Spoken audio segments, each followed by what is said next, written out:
Hello, friends, family, and keepers of the faith, which I always say at the beginning, to episode 30 of my blog, dated 18th of September 2022.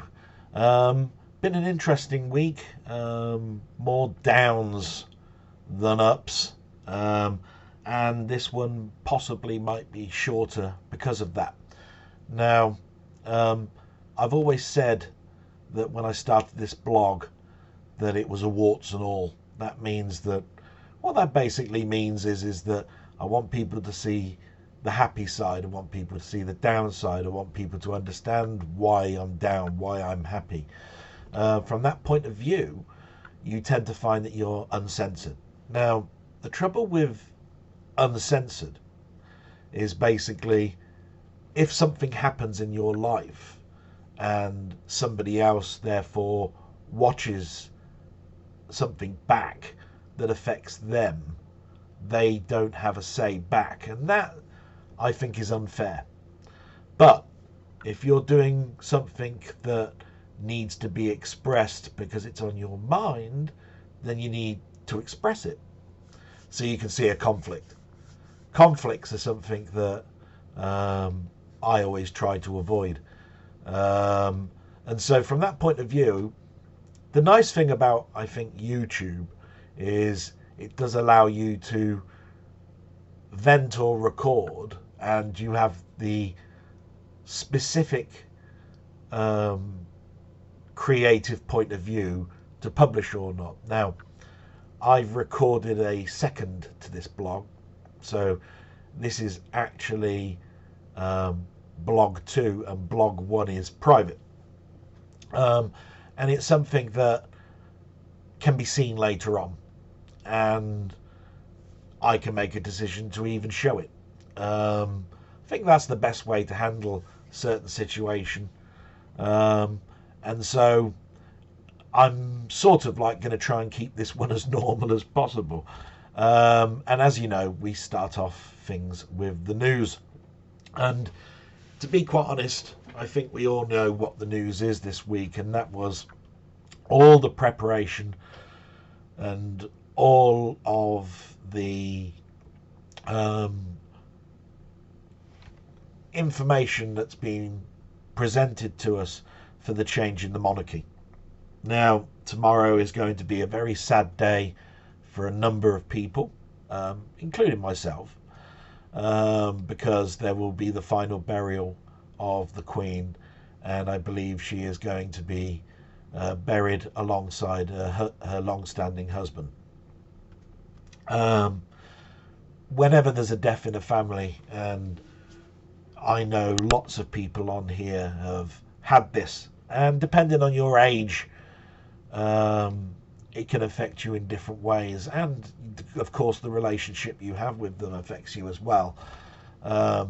You have to reflect on the fact that it's a sad day regardless. I've watched bits of the news. I've tried to sort of like keep it to one side a little bit because I'm not a big monarchy person. It's not like I've got queen plates and queen cutlery and queen teacups and all of that sort of stuff that we possibly bought a lot more of in our younger years and at certain other events. I'm pretty sure that the biggest merchandise out there, but of course I can't guarantee that this is true, was when Charles and Diana got married. I believe there was t-shirts, cups, tea plates, everything, to commemorate something. And I don't know whether the Queen's Platinum Jubilee or anything produced as much merchandise and made them as much money, or even third parties as much money. But what I will say is that collections are collections. They are snippets of our life captured, sometimes better than a picture can. Some people don't have another person to take that picture, which is why there are less pictures of me and why I'm doing a blog, because to be quite honest, upstairs, if you were to look for pictures of me, it wouldn't fill an envelope. So I have to look at it and go, she's always going to be remembered. As long as there are people that are called historians, this moment will not go away. From our point of view, it's our own private thoughts. And from my point of view, I've carried the Queen around in my pocket every day in a coin or a note or some sort. I know she's been a figurehead. I've had differences of opinions throughout the years in regards to what she does and how we pay for it. But whichever way you look at it, she's always been in my life, unlike my mother. But my mother really only knows about the Queen because I think there was a king around, but only for 6 years of her life. And you've got to remember that anything before 6 years of your life can be a bit difficult to remember when you're in your 80s. So you've got to look at it and go, all we've got is film footage, recordings, and what we've written down in regards to remembrance. I will say one thing. I have looked at a few people's talkings about their opinions of the Queen dying and so forth. When it comes to funerals, there has to be a bit of a setback. Step back from things. There are bad eggs in everybody's family. And from my point of view, this should be a time of stepping back, watching the events go by, and therefore from a protesting point of view, that should be held back. But I do understand the protesters' arguments, which is, if we can't do it now, when can we? So from my point of view is, I think funerals is one of those sort of rare cases where they have to think about what they're doing and go, would you like that to happen to you? And leave it there. Okay, so we know that the war is going on with Ukraine, and just like last week, that's pretty much the news. So on Monday the 19th, the Queen gets finally laid to rest, and that date stamps my blog. Now, as I said, I usually do shout outs and so forth. I'm just going to do the questions first, and then do the shout outs afterwards, because the problem as well with YouTube is I've got a little bit of a filter saying, have I responded? And stupid me means that if I've answered something, I don't see who they are. So I'm going to do the best I can to read out those names, but I'm going to do the questions first. So I'm just getting myself all ready because there was a bigger event. Bear with me, and yes, I've got the comments up. So let's get some of these questions. The questions always cheer us all up because it's one of those things where you can read it, what I've answered, and in some cases where I find the question is really interesting and leads on to something else, you can see me expressing it. So Rocket Bunnies has been watching my channel. Thank you very much, Rocket.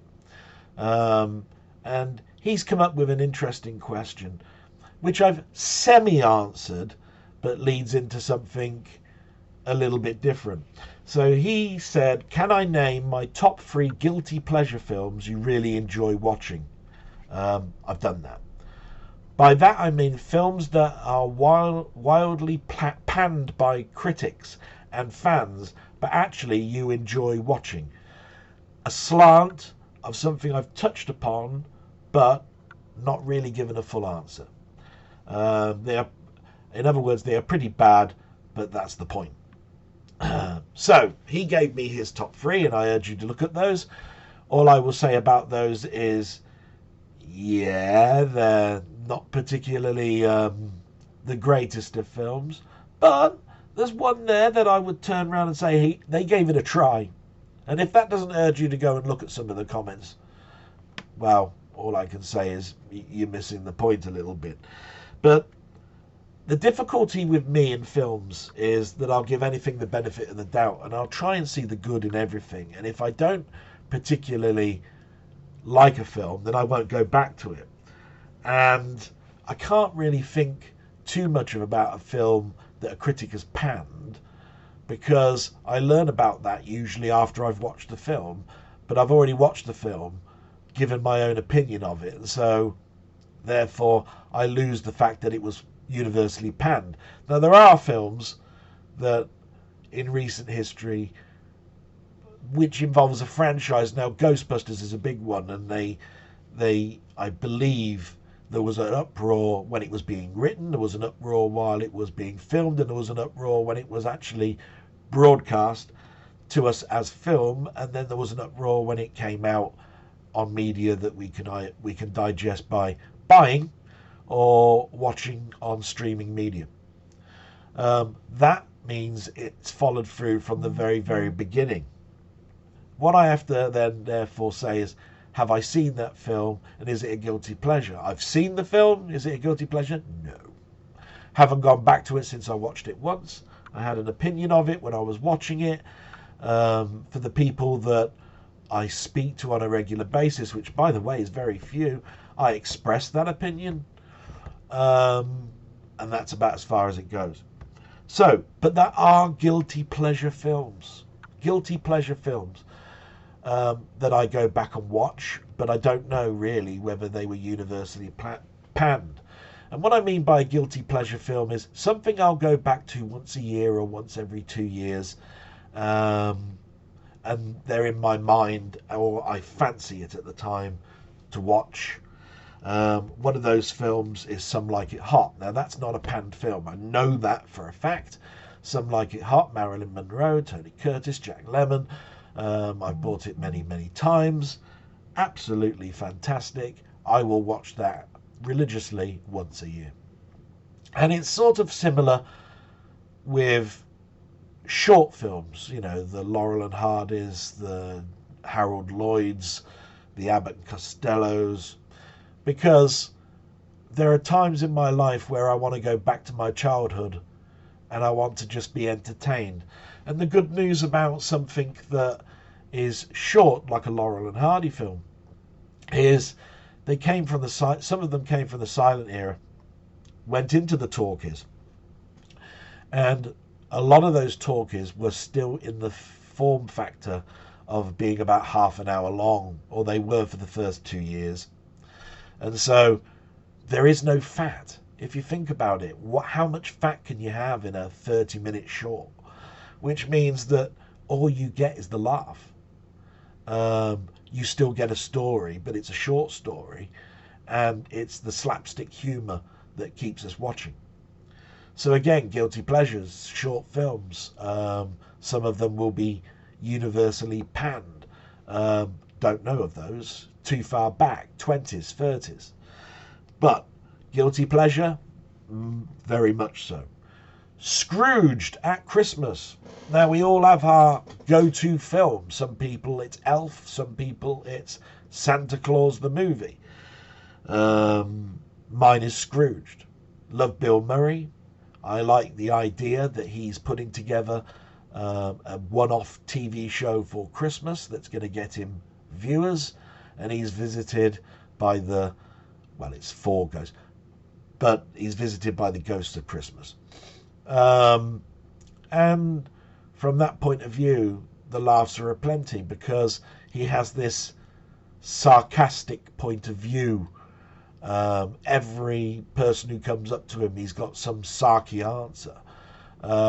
So in many ways, he's not a likable character, but it's mixed in with when he was liked, when he wasn't that type of person, when he wasn't a figurehead, when he wasn't revered and was just the normal Joe that we work with or see in the streets.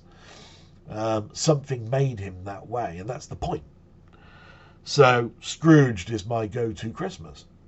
But if I was to think of one that could be panned, that I definitely watch every 2 years at least.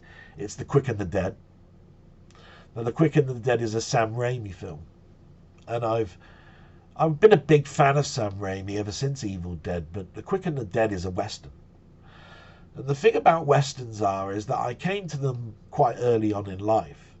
I learnt more about Leone's method of doing a Western, which is close-up shots of faces, long shots to see more of the action, and the European sort of angles that are used, i.e. shooting from the top down or shooting from the bottom up to give a greater presence to the aspect of what you're watching.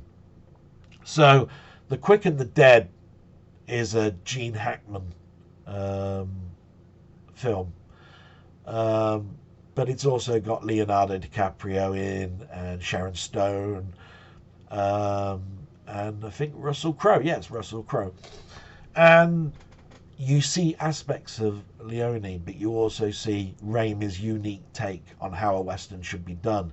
And it's all about a gunfight for thousands of dollars, held in a town that's corrupt. Corrupt to the point where there is a figurehead that controls the whole of the town. In fact, he goes out of his way to go into the street and say, "You live for my enjoyment." That's one of the lines in the film. A great film. I don't think it was well liked when it came out and became one of those sleeper hits when you bought it on media. So again, it doesn't fit into the universally panned. But I think the following two probably do fit that motif. And that is a film called Battle Beyond the Stars, which I remember seeing as a kiddie. And I remember a lot of people being confused on whether this was too sexy, too sexual, too actiony, too childish, etc., etc., etc. That's because of things like the shapes of the ships look a little bit like phallic symbols and things like that. I do go back to that film every couple of years. It is a take on the Magnificent Seven.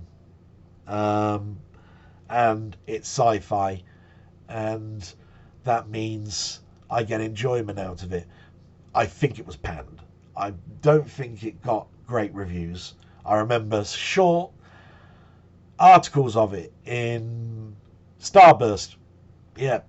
And because of how far back it is, and we are talking 1980, which is why it wasn't in my last week's 1970s films, it then is so early in 1980 that you wouldn't even remember it by 1989, because by then the whole film industry had changed to a much cleaner, sharper look. And those types of films and those special effects really did look dated. They were dated then, they're dated very much now. And then there's a film called Melancholia. Now, Melancholia is a drama. It's not even a story. It's more psychological. It maps a person's thoughts during a wedding, and then at the other end, how their mind is affected at the end. From that point of view, you're probably thinking, well, I ain't going to watch that. And I can understand why you wouldn't. And I think that's probably why it was universally panned. It did actually, though, get relevance in books and people that study psychology. I watched it, didn't understand what I was watching. It made me look and find out what I was watching. I then re-watched it, understood it a bit better, read up a bit more, watched it again, understood it 50-60% by this point, and go, I really now do understand it. It's deep, it's dark, you will not get it. I'm pretty sure for many, and those who think they get it probably don't. That's all I can say about that film, really, because there isn't a lot to say. It's just a study on psychology. So Rocket, I hope that's answered that. I've given quite a big answer to that because I've expanded it into why sometimes it's very difficult to answer a film on something that's universally panned by somebody that has so many films. I do find these things sometimes really, really hard to answer, and that's why I love you guys so much, because you present me with something that makes me want to think. Colin, brilliant, Colin. Thank you so much. You always cheer me up. You've always got your own opinion on something. You're not shy of saying it. And I don't think you really care on what my answers are. Or I think they probably match your own, but you've got a slight slant on it. So your question for this week: what's the earliest movie you remember watching at the cinema? This is the first time you remember going, not the oldest movie you've ever seen. And do you see what I mean? That question is stripped down and then pinpointed, which is an absolute fantastic question. It's what I like, because you can be so ambiguous with a question, and it can then go off in all sorts of directions, and then the whole point of it gets lost. Now, it's very easy for me to remember films I saw at the cinema and what my earliest is, because back in the day we had Kids Club. Now, not everybody probably had Kids Club, but in my hometown we had an afternoon cinema on a Saturday that all kids go to for a very cheap price, and saw a couple of films and a load of cartoons. In fact, I think it was the only way Looney Tunes really got seen at the cinema again since their inception, which was always to be a cinema cartoon. So all those Roadrunners and that you saw on TV didn't start off or were created for TV. They were there at the cinema. They were there for me. And they were there for me, Kids Club. And they were made for adults back in the day, before the film or feature started, which is why you get them in black and white. Mickey Mouse is such a iconic character. So, from that point of view, it would have been a Disney film, because there were lots of other kiddies films, and I'm pretty sure things like the Railway Children, The Amazing Mr. Blunden, Flight of the Doves, they all had their cinema releases. But I do remember, and I was in single digits, so that means years 1 to 9 when I went to the cinema, and I can only really remember the age of 5 and onwards. And so really you're looking at mid-70s. Okay? And therefore it might not be a premiere that I went to see, but I do remember what it was. And it was a double feature, and it was Escape to Witch Mountain and Freaky Friday, and that ages it.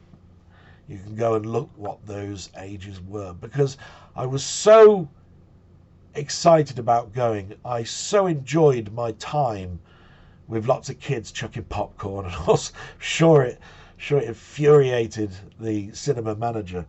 The next week was a cartoon double feature, and that was Robin Hood and the Aristocats.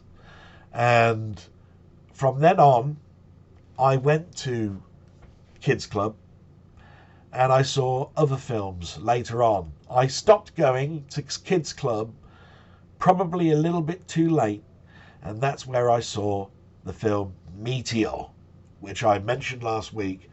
Nobody batted an eyelid at that name of that title, because that is not a great film, but it's one of those films that I remember because it was more realistic about what NASA is doing. Science fiction, launching satellites into space, launching ships into space, doing things that some people say are conspiracy theories.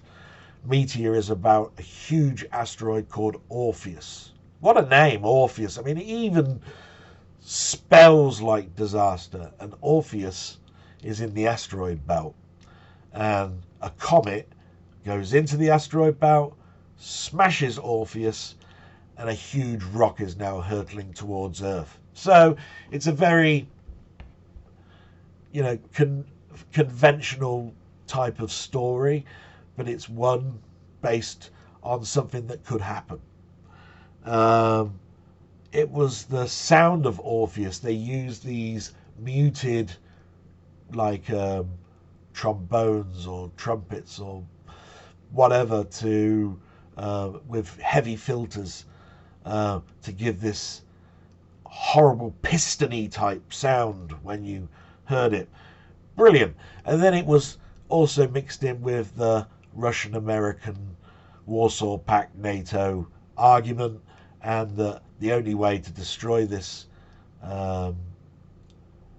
rock was to both of us put our differences aside and plan nuclear rockets to be flown up and destroy the rock before it hits us. And that means that the Russians had to admit there was nuclear rockets in space, and the Americans had to do it. It goes on and on and on. Over my head when I watched it, probably a little bit entertaining, yes. When people talk about it, it's probably on Sean Connery's "Why Did I Make This Film" list. That's all I can say. I hope that answers your question, Colin. It was very fun to think about Kids Club. And so I hope that answers that. Steve, well, you know my opinion of Steve and his channel. Doing incredibly well. Very happy for him. He's asked 2 questions, and one I find impossible to answer, but I'll try. But the other one is a little bit easier. Now, he wants to know, he says, when you buy a game, a DVD or a Blu-ray, etc., and it comes in the post, on a scale to 1 to 10, 1 being not at all and 10 being ah! How annoyed are you if the disc is rattling around in the box before you've even opened it and it's not being held by the retaining ring? I'm very close to that but I also know that I'm happy to report that most postal services these days, the online web shops like Zavvi, HMV, etc., when they do end up and you do hear them rattle, you can open them up. If they're scratched, they'll accept the return and you can get your money back or another disc. The problem is that sometimes you can have a case that is perfectly okay. You open it up, you take the film out, and the ring is slightly cracked. And when you put it back, it cracks. And then 14 days have gone by since you bought it, so you can't return it. And therefore you have to source the case yourself. And you may think, well, that's not a hardship because you can buy these cases empty. You can't buy steelbook cases empty. So I don't know of any online shop that gives you the plastic inserts that you can push into a steelbook. There are cases that you can buy to stop them from being externally scratched, but not a lot about the center ring. Just to let you know, I'm going to show you 2 films later on, so I'm not going to let you see what they are, but if you can hear that, nothing, that's perfectly all right. This came this week. Rattle. That's got a disc that's come off its spindle. Hope that's cheered you up with all that crap. Now, it's close to R. All right. The next one is the impossible one, or the hard one. You're the UK Prime Minister for one day, and you can create 3 new laws which cannot be revoked. What do you do and why? I'm not intelligent. I'll admit that. I'm probably as thick as mince, and I have a lack of confidence, and that, therefore, without a resource in the background, I find it, therefore, difficult sometimes, where something could look minor to somebody else, it could be absolutely astronomical to me. And you could look at that as part of this whole video set in regards to my job.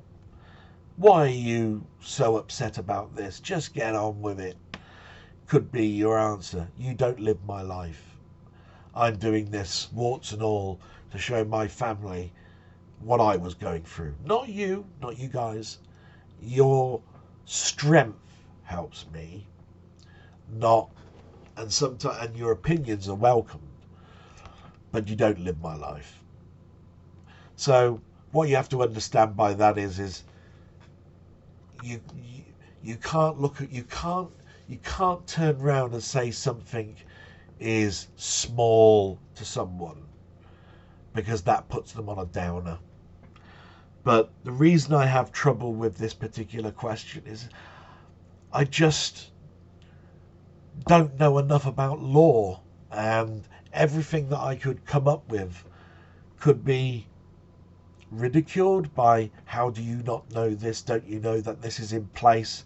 It puts me on the back foot to say something, because in my life I've had people laugh at the songs that I listen to, the music I listen to, the games that I play.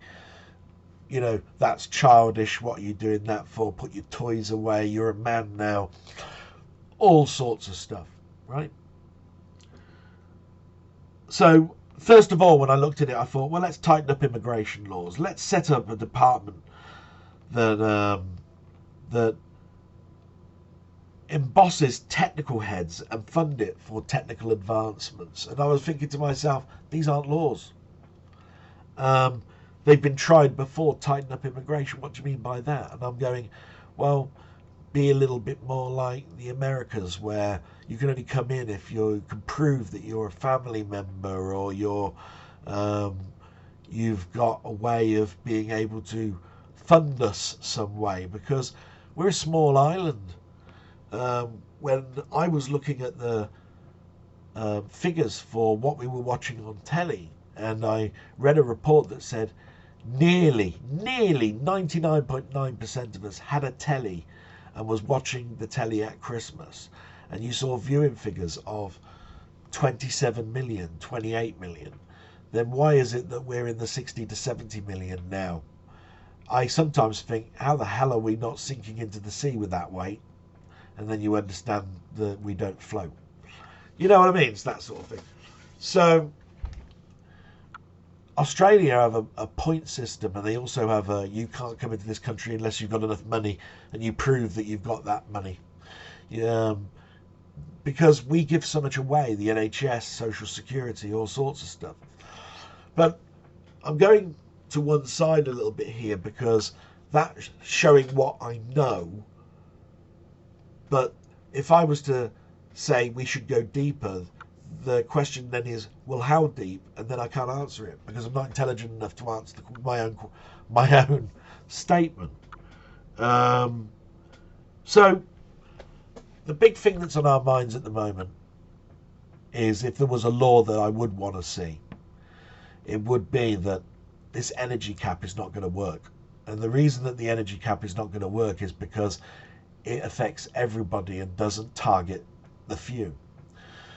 And what I mean by that is, the targeting of the few should be the lower end of the market, where they need the most help, and the higher end of the market, which they can afford it and can pay more. But the scatter approach of a blanket means that everybody has to pay it back regardless, and that doesn't help the weak and the people who haven't got the money. I'd change that, and I'd put it in law. You earn over £1 million, you pay more.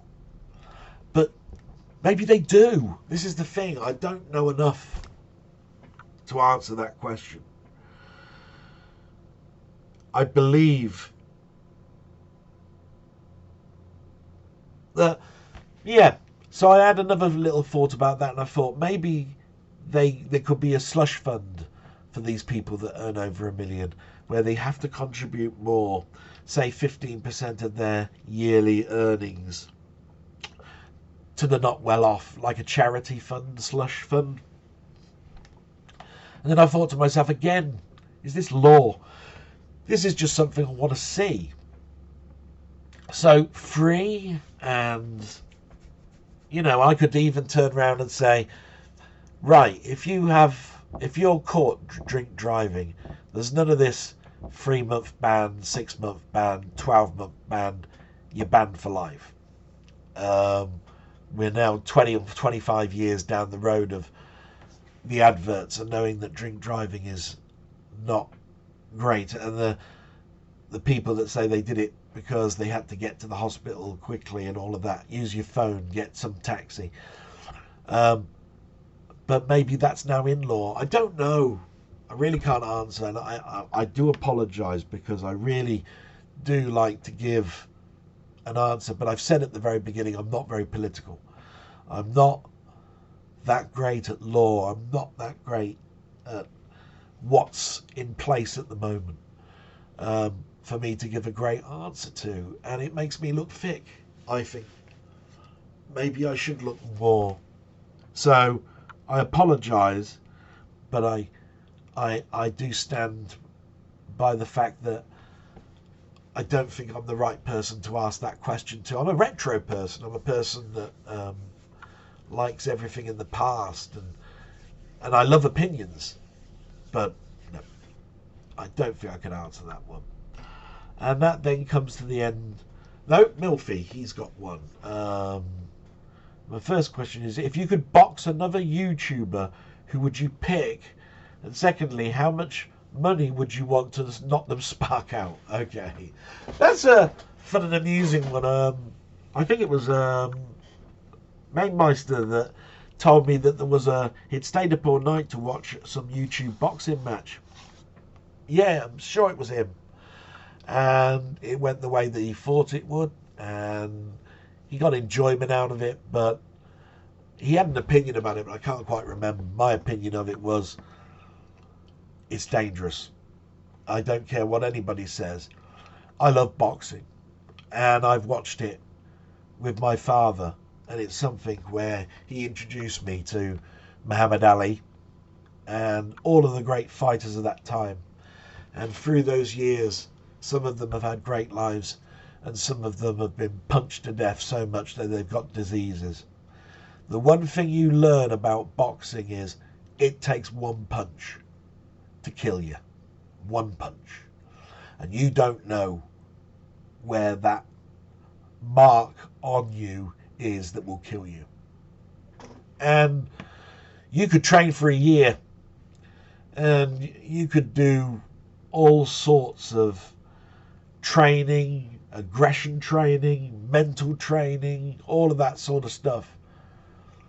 And you could have that one punch and you're dead. And that means that you might think I've got a downer on boxing. No, I don't.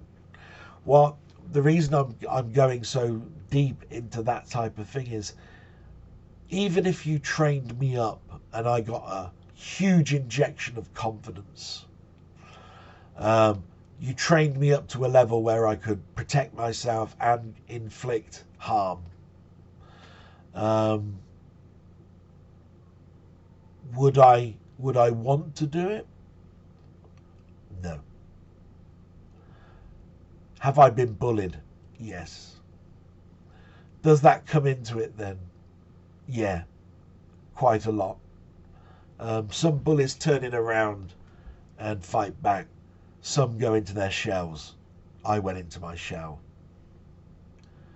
The other thing is that you'd have to have a magic wand to fix fifth sciatic nerve damage, which I've got in my back, and an operation to get my knee.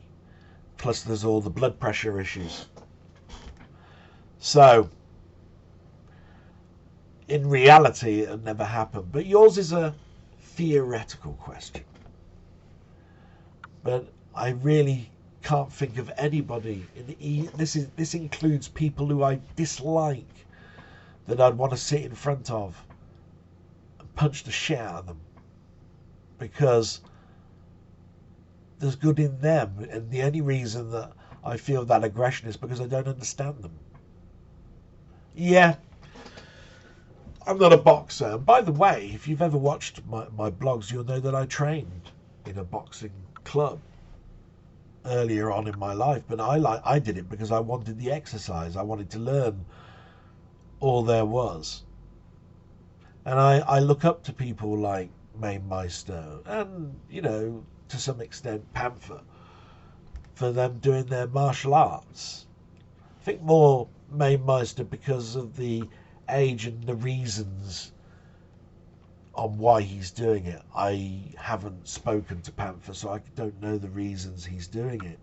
But good for him, because exercise is good anyway. And if you find something that you enjoy, do it, you know? So that's it, isn't it, really? I do my shout outs, so my phone always goes to sleep. So apologies for that. So shout outs to Mark Whatever, Roberts Retro Gaming, Jambon, Colin Jones, Rocket Bunny, Meister, Steve's Gaming, Martroid, Stevie Paperboy, Cauldrons of Stardust, Milfy Swimbuckle, GTB Films. As you can see, I've got a good selection there of people.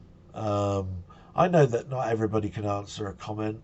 I know a lot of people don't have time. So now I'm just going to do a reflection. Things that have been on my mind this week, I can't express at the moment. There is another video and I might publish it. But I want to talk a little bit about relations, and I've touched upon it a little bit already. And that is, you can never 100% know a person. But what you can do is you can see the good in them and you can see the bad in them. The trouble is you can never see the bad because it can be hidden well. But the good is always accepted. And what you have to understand by that is that some people can have the opinion that they haven't got the time to worry about somebody else's life or feelings. What I want to say to people like that is that be careful what you say.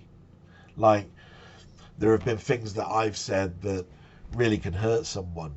The thing is, I address that because I asked that particular person, does that really upset you? If they say yes, I go, right, I'm stopping it now. And all I can say about things like that is that if you considered them a friend, or if you considered them something that you saw good in, then always think that something actually can be more than what it means to you. And that simple conversations can fix things. And that's all I really need to say. And other than that, it's the other thing that happened in this week that made me think about all of those things was that my union rep has come back to me and given me more bad news. So most of this stuff is actually aimed at him. And basically he said, in an email after I prodded him, and after a month of waiting, unfortunately, the MOJ have explained to me why they are unable to edit your job title. It's in the civil service policy that they aren't allowed to change a title without fair and open competition. But this I understand that you have heard before. Yes, I told him that months ago. There is clearly no route during this route. He did the route twice. With regards to the redundancy scheme, it's not clear if there will be one yet, but if there is, you'll be able to apply. Appreciate all of that is old, not great news to you. Oh, go figure. I told you a month ago writing this letter would get us nowhere, but you gave me the impression that they seem to be thinking about it and a lot more and a lot deeper, and all you've done really is tell me what I knew 4 months ago. However, MOJ has agreed to look into a managed move into another area or department. If you could send an updated CV, if you could let me know ASAP, I'll get back to them. I did that, and then I followed it up with, can I speak to your manager? He didn't like that. He said, why? I don't have to answer why. If I want to speak to his manager, I will. And I said, but I told him an answer. But you see, this is the thing. This is where I was coming across with that. Don't belittle somebody the other side. And if that was you, and I would have in my head why, but I'd ask the question, can I ask that question? And why not? Why can't he ask why? So I gave him the answer. I said, it's not about you. What I want to know is why the MOJ are clicking their heels. I want to know why they've given the impression of one thing and not the other. I would have brought in the conversation from my union rep on why it's taken so long, but I would have said, can you look into it from a point of view that it's not him that slowed the process down, it was the MOJ, and is that something that I can use later on? Because has anybody thought about an angle of compensation? Like you go back in knowing that you're going to be what you are, but they know that they were in the wrong, so they will issue a compensation of a one-off payment. I wanted to have those words. Eventually, after 4 more emails, he gave me an email address, not the telephone number. I emailed that person. I've heard nothing back. This happened on Wednesday with other things that were going on in my life, with deaths and things. I had tightness of the chest on Wednesday because there are other things that have been going on this week. So I had to go to hospital. I got my nephew my next door neighbour's lad, he's about 16, to look after my mum. And I let him play on Minecraft while I went to the hospital. And he used my account. And I've already known I've got a heart murmur, but my blood pressure was way up. The chest pain was the heart murmur having greater effect. So I had no shortage of breath. It was a tightness, like somebody was pushing down on my chest. I thought it was a cardiac moment. They gave me tablets. I told them that I'm a carer for my mother. They gave me, therefore, an injection.